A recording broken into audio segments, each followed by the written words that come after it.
அண்ணாமலை நேற்று பத்திரிகையாளரே ஒருமையில பேசக்கூடிய அவர் ஒரு கொந்தளிப்பான மனநிலையில் இருக்கிறார். நான் என்னுடைய நண்பர் அண்ணாமலைக்கு சொல்லுகிறேன், உங்களுக்கு இன்னைக்கு நேர்ந்திருக்கிற கொடுமை எனக்கு தெரியும்.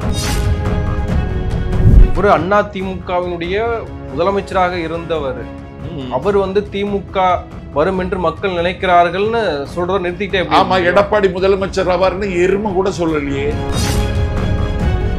3 துறை வைத்து பல்லாயிரம் கோடி கொள்ளை அடிக்கும் பொழுது ரூபா வாங்கினது எடப்பாடியா வாங்கினா, மகன் தான் வாங்கினான். ரூபா வாங்கினது மைத்திரன் தான் வாங்கினான். அந்த திமிர்ல தானே பேசிட்டு இருக்கான் இன்னைக்கு. இடையில விஜய்னு ஒருத்தர் இருக்காரு, அவர் உள்ள வந்தாருன்னா பாஜக வெளியில போகும். இன்னைக்கு பொதுக்குழு நடக்குது, போட்டிக்கு அவர் தயாராயிட்டாரு. அவன் மனுஷனாவே கருதலையே விஜய். எழுதி வச்சுக்கிட்டு தம்பி, தமிழ்நாட்டு அரசியல காணாமல் போனவர்கள் பட்டியல எடப்பாடிக்கு இடம் உண்டு. விவசாயிகளுடைய ஆதரவு அண்ணா திமுகவுக்கு தான் இருக்கு, எடப்பாடிக்கு தான் இருக்கு. பாண்டே அதை எடுத்தாதான் பாண்டே, இல்லைன்னா போண்டா.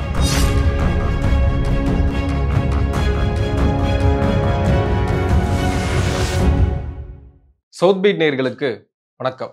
இந்த நேர்காணலில் நாம் சிந்திக்கிருப்பவர் திராவிட இயக்க பேச்சாளர், சிந்தனையாளர், எழுத்தாளர் திரு ஆதில் சம்பத் அவர்கள். வணக்கம். வணக்கம். 2026 தேர்தல் நெருக்கத்தில் இருந்துட்டே இருக்கும். குறிப்பாக அதிமுகவினுடைய முன்னாள் எம்எல்ஏவாக இருக்கக்கூடிய மனோஜ் பாண்டியன் அவர்கள் திமுகவில் இணைந்திருக்காரு. இதற்கு முன்பாக அன்வர் ராஜா, மருது அழகராஜ் போன்ற மூத்த நிர்வாகிகள்லாம் திமுகவில் இணைந்தாங்க.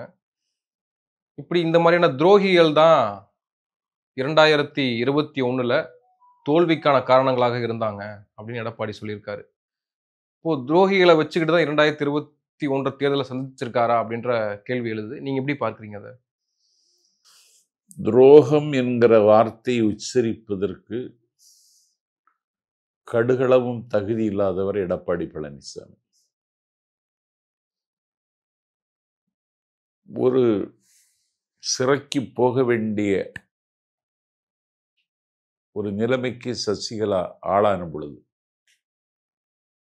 ஏற்கனவே அவரை முதலமைச்சராக முடிசூட்டுவதற்கு சட்டமன்ற உறுப்பினர்கள் அவரை முதலமைச்சராக தேர்ந்தெடுத்ததற்கு பிறகு பதவி பிரமாணம் செய்ய வேண்டியதுதான் பாக்கி. வித்யா விகாஸ் என்கிற ஒரு வித்தியாசமான கவர்னர், தமிழ்நாட்டினுடைய பொறுப்பு கவர்னராக இருந்த மராட்டிய மாநிலத்தின் கவர்னர் பம்பாயில் போய் பதுங்கி கொண்டார். சசிகலாவுக்கு பதவி பிரமாணம் செய்ய வைக்க வரல. சசிகலா கண்ணீரோடும் கவலையோடும் பரப்பன அக்கரகார சிறைக்கு போவதற்கு முன்னால்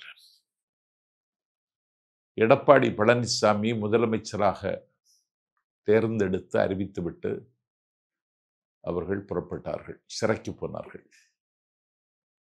அன்னைக்கே மெரிட் கேண்டிடேட் செங்கோட்டையன் தான்.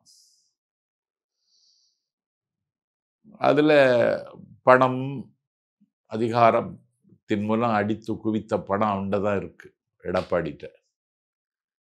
சட்டமன்ற உறுப்பினர்களுக்கு பணப்பட்டுவாடா, தங்கம் எல்லாம் வாரி வழங்கி அந்த முதலமைச்சர் பதவி வாங்கி கொண்டார். சரி, அவங்க ஜெயிலுக்கு போயிட்டாங்க. நீ ஒரு மாநிலத்தின் முதலமைச்சர் என்ற நிலையில அண்டை மாநிலத்தினுடைய முதலமைச்சரிடத்துல பேசி அவரை நன்றாக கவனித்துக் கொள்ளுங்கள் என்றாவது சொல்லியிருக்கலாம். நீ முதலமைச்சராக அவரை பரப்பன அக்கரகாரம் சிறை போய் பார்ப்பதற்கு சட்டத்தில் இடமில்லை என்றாலும் அவருக்கு சட்ட ரீதியாக எந்த உதவிகளை செய்யலாம் என்று நீ யோசித்திருக்கலாம். எந்த உதவியும் செய்யாமல் முதலமைச்சராக முடிசூட்டி பார்த்து உச்சத்தில் உட்கார வைத்தவரை ஒரு எச்சில் இலையை எடுத்து எறிவதைப் போல எடுத்தறிந்த கொடூரமானவன் எடப்பாடி பழனிசாமி. அப்போது ஓபிஎஸ் என்ன பண்ணிட்டு இருந்தாரு? அதான் ஓபிஎஸ் அப்ப தர்ம யுத்தம் நடத்தினதுனாலதான் இது வந்துச்சு. சசிகலா செய்த இமாலய பிழை அவரை முதலமைச்சராக்கியது.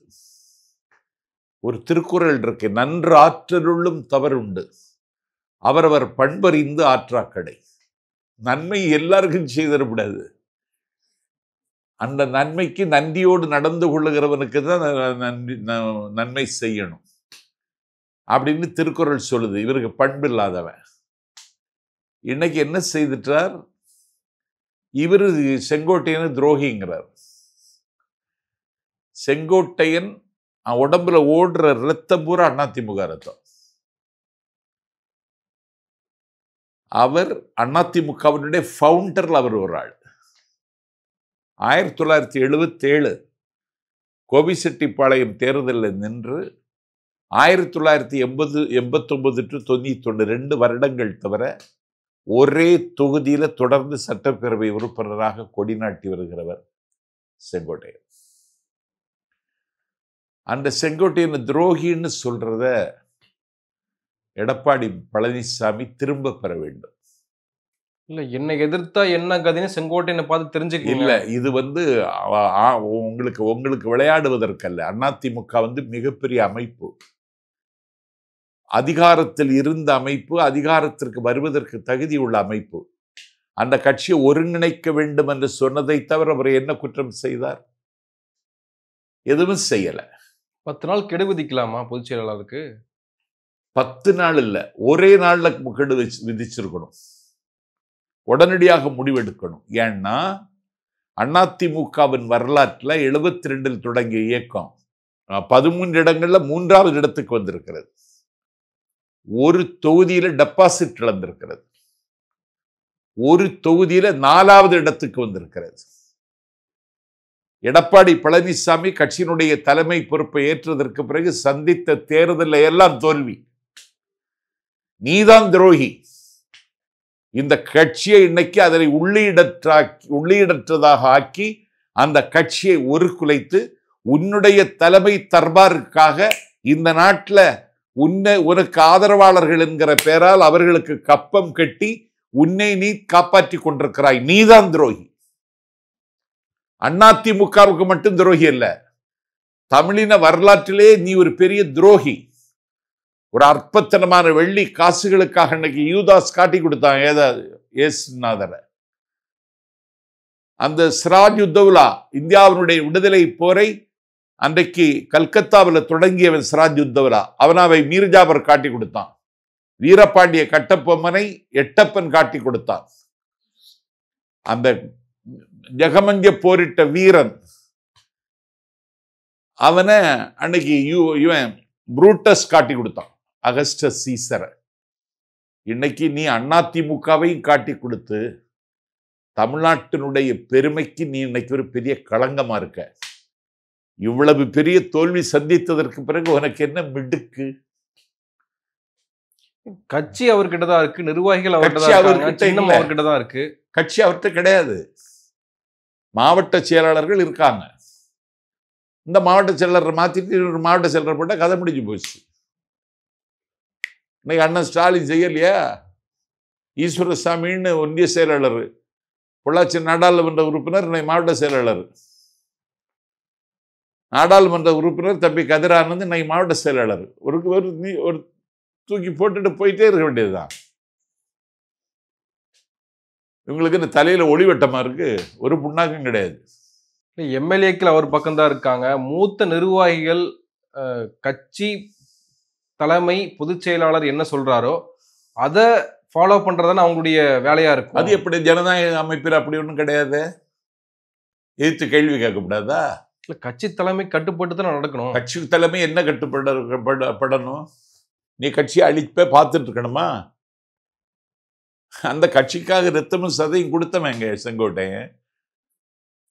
மக்கள் தலைவர் எம்ஜிஆரின் காலத்திலிருந்து ஜெயலலிதா காலம் வரைக்கும் ஜெயலலிதா சுற்றுப்பயணம் வந்தா அந்த சுற்றுப்பயணத்துக்கு ஒரு திங்கள் திட்டமிடுவார். நாளைக்கு கள்ளக்குறிச்சியில் பேசுறாங்கன்னா 28ஆம் தேதி கள்ளக்குறிச்சியில் பேசினா 25ஆம் தேதி போய் கள்ளக்குறிச்சியில் நிற்பார். அவர் தங்குகிற வீடு இருக்கு பாருங்க, பிரச்சாரத்துக்கு வரும் பொழுது இரவு முழுவதும் அந்த வீட்டு வாசல்ல காத்திருப்பார். ராமாயணத்துல ராமனை பாதுகாத்த லெக்குமன மாதிரி கண் துஞ்சாமல் இமைப்பில நயனம் என்றான் கம்பன். கண்ணை மிக மாட்டான் லட்சுமணன். அப்படி கண்ணிமைக்காமல் கடமையாற்றிய கர்மயோகி. அவர்கிட்ட மன்னிப்பு கேட்க வேண்டிய சூழல் வரும். காலம் இப்படியே விட்டு விடாது. இன்னைக்கு அவருக்கு அவருடைய தொகுதியில செல்வாக்கு குறைந்திருக்கு. ஈரோடு மாவட்டத்திலிருந்து பல நிர்வாகிகளை வந்து தனிப்பட்ட ரீதியாக எடப்பாடி பழனிசாமி சந்திக்கிறாரு. இன்னைக்கு இறங்கு முகத்துல தான் இருக்காரு. செங்கோட்டையனுக்கு இன்னைக்கு பதவி இல்ல, அவர் கட்சியில அவர் அது எதையும் எதிர்பார்க்கிறே. பதவி இல்லைன்னு அவர் கவலைப்படலையே. நீ இந்த அநியாயம் செய்வேன் அவர் எதிர்பார்த்து தானே இதெல்லாம் செய்யறாரு. கட்சியை காப்பாற்றப்படணும்னு தானே செய்யறாரு. இல்ல, நீ கட்சிக்குள்ள இருந்து சில விஷயங்களை செஞ்சிருக்கணும்.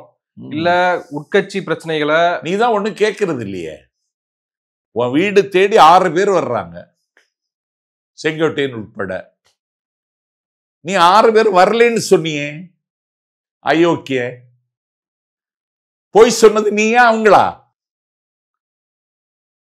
இந்த கட்சிக்கு எல்லாமாக இருக்கிற 6 மூத்தவர்கள் உங்க வீட்டுல வந்து இதை ஒரு சரி பண்ணணும்னு சொன்ன 6 பேர் என்ன சந்திக்கவே இல்லைன்னு சொன்னிய நீ. இதெல்லாம் எடுபடாது. எழுதி வச்சுக்கிடுங்க தம்பி. தமிழ்நாட்டு அரசியல காணாமல் போனவர்கள் பட்டியல எடப்பாடிக்கு இடம் உண்டு. இன்னைக்கு திமுகவினுடைய பி டீமாகத்தான் இவங்களாம் செயல்படுறாங்க. ஓபிஎஸ் இருக்கட்டும், செங்கோட்டையன் அவர்களா இருக்கட்டும். இப்போ மனோஜ் பாண்டியன் போய் சேர்ந்திருக்காரு அப்படின்னா அது ஓபிஎஸ் தூண்டுதலாளன் பேர் தான் போய் சேர்ந்திருக்காரு. இல்ல, அவர் மனோஜ் பாண்டியன் அவருக்கு இருப்ப தக்க வைக்கணும்லாங்க. அவர் அந்த ஆலங்குளம் தொகுதி எம்எல்ஏ. அவரு நீ கட்சியை இப்படி வச்சிருக்க, அவர் மீண்டும் அந்த தொகுதியில் நிக்கணும்னு ஆசைப்படலாம். அண்ணா ஸ்டாலின் கேட்டிருக்கலாம். ஏற்கனவே திமுக வேட்பாளர் தோற்கடிச்சவர். அவரு நல்ல களப்பணியாளர், அறிவார்ந்த தளத்தில் இயங்குகிறவர், நல்ல வழக்கறிஞர், அற்புதமான ஆளு மனோஜ் பாண்டியன். நாடாளுமன்ற மேலவை உறுப்பினராக இருந்தவர், எப்படி இயங்கிக் கொண்டே இருக்கிற ஒரு சுறுசுறுப்பான மனிதர். அவருக்கு என்ன, அவர் திமுக போய் சேர்ந்தார், அவருக்கு இருப்பை தக்க வச்சுக்கிட்டாரு. மனோஜ் பாண்டியனுக்கு என்னுடைய வாழ்த்துக்கள். மக்கள் மீண்டும் திமுக ஆட்சி தான் விரும்புகிறார்கள், வர வேண்டும் என்று நினைக்கிறார்கள்னு ஓபிஎஸ் சொல்றாரு இல்லையா? ஆமா. அப்ப அது என்ன கருத்து, எதுக்கான கருத்து அது? நீ இப்போ நீ கட்சியை குட்டி சுவராக்குறதுல மக்களுக்கு வேற ஆப்ஷன் கிடையாது. திமுகவை கொண்டு வருவதை தவிர மக்களுக்கு வேற வழி இல்லைன்னு ஒரு பொதுவான கருத்தை சொல்றாரு. ஒரு அண்ணா திமுகவினுடைய முதலமைச்சராக இருந்தவர். அவர் வந்து திமுக வரும் என்று மக்கள் நினைக்கிறார்கள்னு சொல்றத நிறுத்திட்டே. ஆமா, எடப்பாடி முதலமைச்சர் ஆவார்னு எருமை கூட சொல்லலையே, நீதான் சொல்ற. இருந்தாலும் திமுக வந்துடக்கூடாதுன்னு சொல்லியிருக்கணும்ல. இருந்தாலும் திமுக வந்துடக்கூடாது, மீண்டும் திமுக தான் அவர். அப்பமாவது உனக்கு உரைக்குதான்னு பாப்பன்னு தான் சொன்னாரு. கேட்டீங்களா? இப்பமாவது உனக்கு உரைக்குமா? மரத்து போனவருடைய தோல்ல இப்பமாவது உணர்ச்சி வருமா? மீண்டும் திமுக வரணும்னு சொன்னாலாவது எச்சரிக்கையா இருப்பேன்னு பார்த்து சொன்னார் அண்ணன் பன்னீர்செல்வம். இல்ல என்ன தப்பு? அது வந்து அதிமுகவுக்கு பின்னாடியவா போகக்கூடிய ஒரு ஸ்டேட்மெண்ட் தானே. அது ஏன் வந்து பொது வெளியில சொல்லணும்? அது அதிமுகவுக்கு பின்னாடியவா உருவாக்குறதுக்கு ஏன் முயற்சி பண்ண? அதிமுக பின்னடைவில் தானே இருக்கு. அதிமுகவினுடைய ஜனவரி 17ஆம் தேதி மக்கள் திலகம் எம்ஜிஆர் கட்சி தொடங்கிய நாளை நீ கொண்டாடலையே. என்னெல்லாம் செய்திருக்கணும்? எல்லா இடங்களிலும் கொடியேற்றி, எல்லா இடங்களிலும் இனிப்பு வழங்கி, எல்லா இடத்திலையும் அன்னதானம் செய்து, நலத்திட்ட உதவி வழங்கி, மாநாடு போல கூட்டம் நடத்தணும். அந்த கூட்டத்தில் பேசன வேணாம். ஜெயலலிதா காலத்துல நீ என்ன செய்த? நீ ஒன்னும் செய்யல. நீ இப்ப கொள்கை ஒண்ணும் கிடையாதாப்பா? அதிமுகவினருக்கு திமுக எதிர்ப்பு தான் கொள்கையே. ஆனா அப்ப அந்த கொள்கை இல்லையா அவங்களுக்கு? இப்போ திமுக எதிர்ப்பு எப்படி கொள்கையாக இருக்க முடியும்? கொள்கைக்கு அது திமுகவை எதிர்ப்பதுங்கிறது திட்டம், அது கொள்கை கிடையாது. அது அரசியல் விளையாட்டு.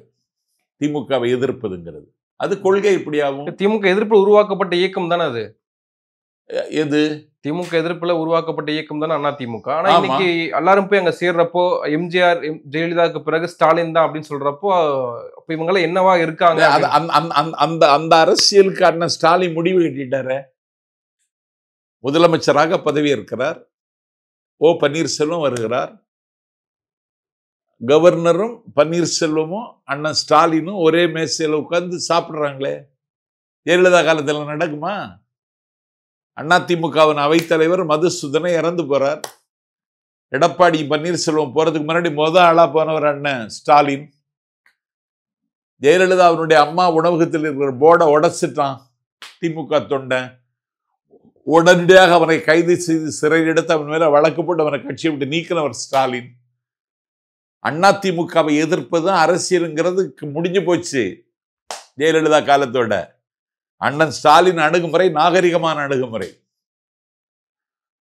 அது முடிஞ்சு போச்சு. இன்னைக்கு திமுகவை எதுக்கணும்னா நீ அது திமுகவினுடைய அணுகுமுறையில குறை இருக்கு என்று சொல்லி நீ திமுகவை இப்படித்தான் விமர்சிக்கணும்.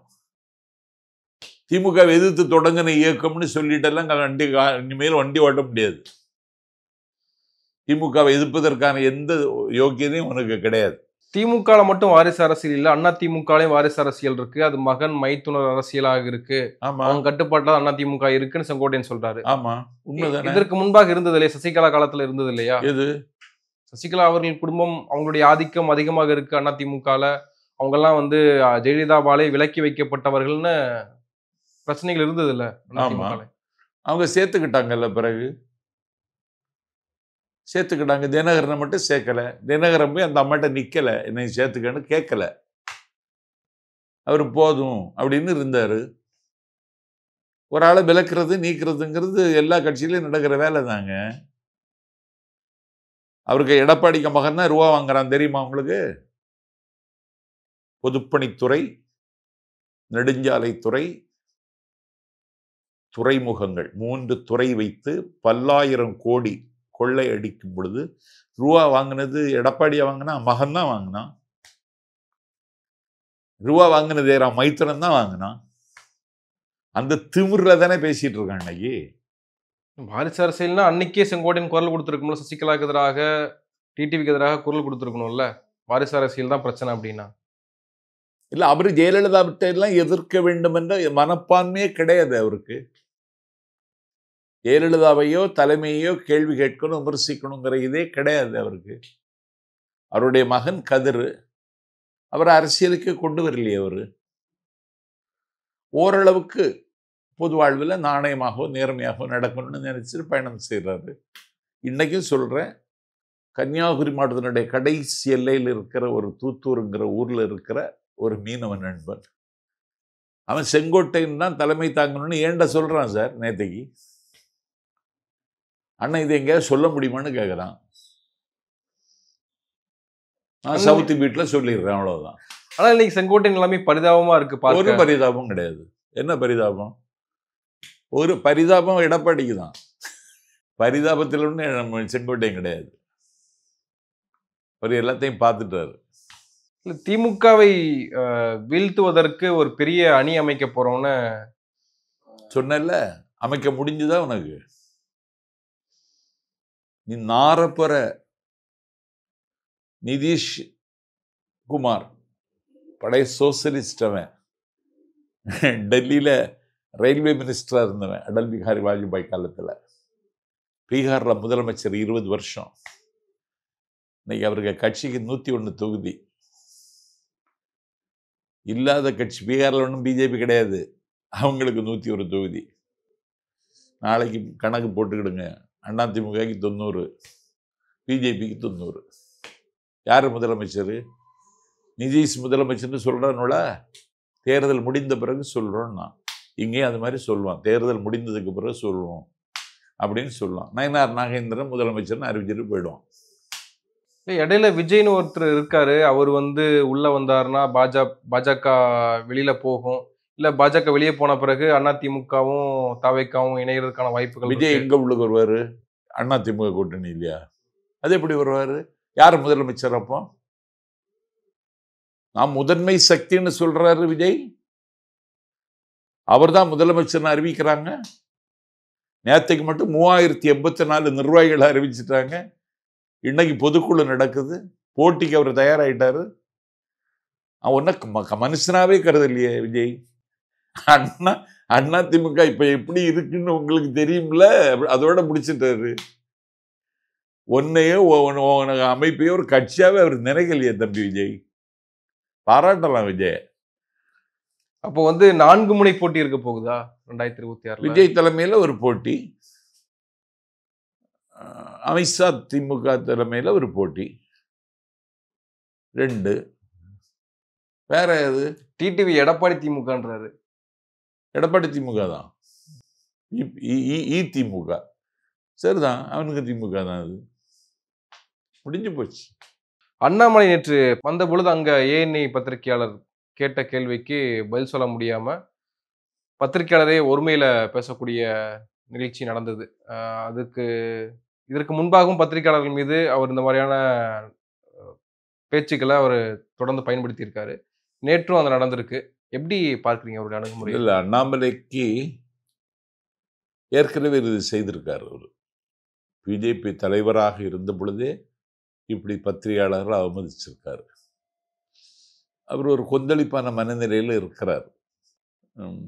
அதுக்காக பத்திரிகையாளர்கள் வந்தால் பத்திரிகையாளர் மேலே போய் அவங்கள நெஞ்சில் வலி ஏற்படுற மாதிரி நடந்துக்க கூடாது. நீங்கள் ஒரு ஐபிஎஸ் அதிகாரி மாதிரி ஒரு பத்திரிகையாளனை நீங்கள் ட்ரீட் பண்ணக்கூடாது.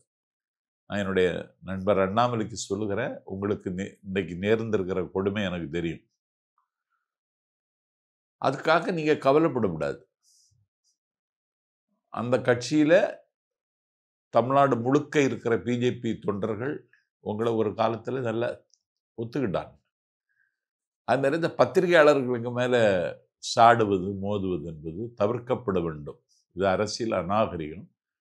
இது அண்ணாமலை இனியாவது புரிந்து கொள்ள வேண்டும் என்பது என்னுடைய வேண்டுகோள். என்ன கொடுமை நடந்திருக்குன்னு நினைக்கிறீங்க அவருக்கு? அவருக்கு பதவி போயிடுச்சுல்ல. தேசிய கட்சியினுடைய மாநில தலைவர் தேர்தல் வர்றது. அது எடப்பாடினால ஒத்துக்கிறீங்களா? அண்ணாமலைக்கு பதவி பறி போனது எடப்பாடினாலதான். இல்ல இல்ல, அவர் என்ன சொன்னாரு? அண்ணா, நான் வந்து ஒப்புக்கு சப்பானியெல்லாம் இருக்க முடியாது. பிஜேபி கட்சியை தமிழ்நாட்டில் ஆட்சிக்கு கொண்டு வரணும், அதுதான் என்னுடைய நோக்கம். அதிமுக கூட எல்லாம் கூட்டணி வைக்க வேண்டிய அவசியம் கிடையாது அப்படின்னு சொன்னாரு. ஆனா இன்னைக்கு திமுகவை அடிக்கணும்னா ஒரு மாரல் வெயிட் வேணும். அதிமுகவுக்கு ஒரு மக்கள் சக்தி இருக்கு. ஒரு அமித்ஷா ஒரு கணக்கு போடும், 21% ஓட்டு இருக்கு. அதனால அதையும் வச்சுக்கலான்னு அவங்க போட்டார். அவர் அதில் காம்ப்ரமைஸ் ஆகல. இதில் அண்ணாமலையை தான் பாராட்டணும். நீ இப்படி ஒரு முடிவு எடுத்துட்டுன்னு சொல்லி நீ எடுத்த முடிவை அவருக்கு நியாயங்கிறதுக்கு அவர் இதுவரையும் தயார் இல்லை. சரி செய்யுங்க அப்படின்ட்டு அப்படி சைலண்டா இருக்காரு. இதுல நிறைய தலைமைக்கு கட்டுப்படுறாரு. தலைமைக்கு கட்டுப்படுறாரு. அமித்ஷாவை வச்சுட்டு எடப்பாடிய முதலமைச்சர் ஆக்குறது தான் எங்க வேலைன்னு சொல்லிட்டாரு. இல்ல, தனி கட்சி அண்ணாமலை தொடங்க போறாருனால பலருமே யூகங்கள்லாம் சொன்னாங்க. இல்லை, அப்படி ஒரு மக்கள் இயக்கத்தை எல்லா மாவட்டத்திலையும் தொடங்கிட்டாங்க அண்ணாமலை ஆதரவாளர்கள். ஆமா, என்ன என்ன என்ன முடிவு எடுத்திருக்காருன்னு தெரியல. தொடங்கிட்டாங்க. இப்போ தமிழ்நாட்டை தலைகுனி விட மாட்டேன்னு ஸ்டாலின் சொல்றாரு. இப்போ எஸ்ஐஆர் அப்படின்ற ஒரு பெரிய பேராபத்து அப்படின்னு அவங்க சொல்றாங்க. இப்போ எஸ்ஐஆர் மூலமாக வடமாநில வாக்காளர்களை இங்க சேர்க்க போறாங்க. அதன் மூலமாக ஒரு ஒரு வாக்கு அணிதிரட்சி நடக்க போகுது. அது பாஜகவுக்கு ஆதரவாக நடக்க போகுதுன்னு பல யூகங்கள் சொல்லப்படுது. அந்த எஸ்ஐஆர் எப்படி இவங்க முறியடிக்க போறாங்க? உச்சநீதிமன்றம் இப்போ மனு தாக்கல் செய்திருக்கு. எப்படி பார்க்குறீங்க அதை? இந்த உச்சநீதிமன்றத்தில் அண்ணா ஆலந்தூர் பாரதி திமுகவின் சார்பில் வழக்கு தொடுத்திருக்காரு. உச்சநீதிமன்றம் என்ன செய்ய போறதுன்னு, என்ன தீர்ப்பு வழங்க போறாங்க, என்ன செய்ய போறாங்கன்னு தெரியாது. ஆனா எஸ்ஐஆர் அமல்படுத்தி தான் இன்னைக்கு பீகார்ல தேர்தல் வைக்கிறாங்க. தேர்தல் வந்தாச்சு, நாளைக்கு வாக்குப்பதிவு. இதை தீவிரமா பேசி கொண்டிருந்த ராகுல் காந்தி இப்ப பேசல, தேர்தலில் தேஜஸ்வியும் பேசல. அவங்க சப்ஜெக்டுக்கு வந்துட்டாங்க. பீகார் காப்பாற்றப்பட வேண்டுமானா பிஜேபி தீர்த்து கட்டணும்னு முடிவெடுத்து அவங்க பேசிட்டு இருக்காங்க. அது மாதிரி தான் தமிழ்நாட்டிலே வரணும்னு தான் நான் நினைக்கிறேன். ஆனால் வாக்காளர்களை சேர்க்கறதுல இறந்து போனவர்கள், இடம்பெயர்ந்தவர்கள், இல்லாமல் இருப்பவர்கள், காணாமல் போனவர்கள், அவங்களையெல்லாம் சேர்க்கப்படாதுங்கிறது திமுகவினுடைய நிலைப்பாடு. அதை இன்னைக்கு திமுக அந்த வேலையை தான் பார்த்துட்டு இன்னைக்கு எல்லா பூத்துலையும் வேலை நடந்துட்டு இருக்கு. மனு கொடுக்குறாங்க, 72,000 தேர்தல் அலுவலர்கள் நியமிக்கப்பட்டிருக்காங்க. இந்த மனுவை வாங்கிட்டு அவங்க ஃபில்அப் பண்ணி கொடுக்கும் பொழுது அதில் எல்லாம் கண்காணிக்கிற வேலை திமுக ரொம்ப தீவிரமாக செய்கிறது.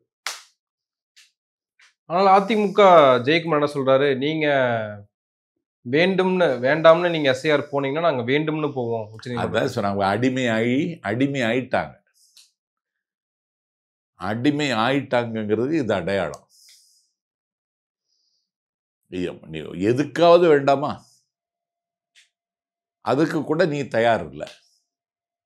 ஒரு தேர்தல் ஆணையாளர், ஒரு தேர்தல் கமிஷனர், சர்வ அதிகாரம் பெற்ற சுயேட்சையான ஒரு இண்டிபெண்டன்ட் பாடி, அவர் ஒரு பிஜேபி கட்சிக்காரன மாதிரி பேசுறாரு. இது கூட தவறுன்னு சொல்றதுக்கு ஜெயக்குமாருக்கு முடியல. இல்லை, அதெல்லாம் தப்பு. எனக்கு நாங்கள் இரவு 10 மணிக்கு ஆரம்பித்து அடுத்த நாள் காலையில் 7:30 மணிக்கு முடித்தேன் தேர்தல் பிரச்சாரம். எங்க தங்கபாண்டியன், தங்கம் தென்னரசுக்கு அப்பா, காரிய விருது நிற்கிற அருப்புக்கோட்டை தீவிர நிற்கிறார். கடைசி கூட்டம் அங்கே கலைஞர் பேசுறது.